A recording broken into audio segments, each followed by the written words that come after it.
ನಮಸ್ಕಾರ ಸ್ನೇಹಿತರೆ, ಒಂದು ಮನೆಯ ಮುಂಭಾಗ ಒಂದು ಮೂಲೆಯಲ್ಲಿ ಒಂದು ಹಾವಿದೆ ಅಂತೇಳಿ ಫೋನ್ ಕಾಲ್ ಬರುತ್ತೆ. ಸ್ಥಳಕ್ಕೆ ಹೋಗಿ ನೋಡಿದಾಗ ಸುಮಾರು ಒಂದು 4 ಅಡಿ ಉದ್ದದ ಒಂದು ಆಭರಣ ಹಾವಿರುತ್ತೆ. ಆ ಒಂದು ಆಭರಣ ಹಾವನ್ನು ಸುರಕ್ಷಿತವಾಗಿ ಸಂರಕ್ಷಣೆ ಮಾಡಿ ಹತ್ತಿರದ ಆವಾಸ ಸ್ಥಾನಕ್ಕೆ ಬಿಡುಗಡೆ ಮಾಡಿರ್ತೀವಿ.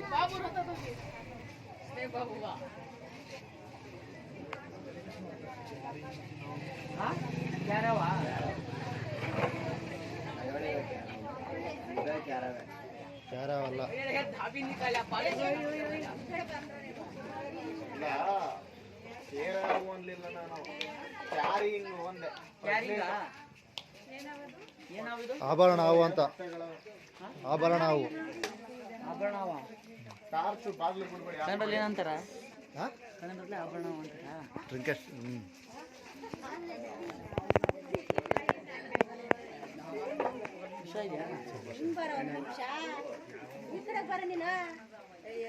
ನಾನು ಓಡ್ಸಕ್ಕೆ ದಾರಿ ಮಾಡಿದ್ದು ನಂಬರ್ ಸಿಗ್ಲಿಲ್ಲ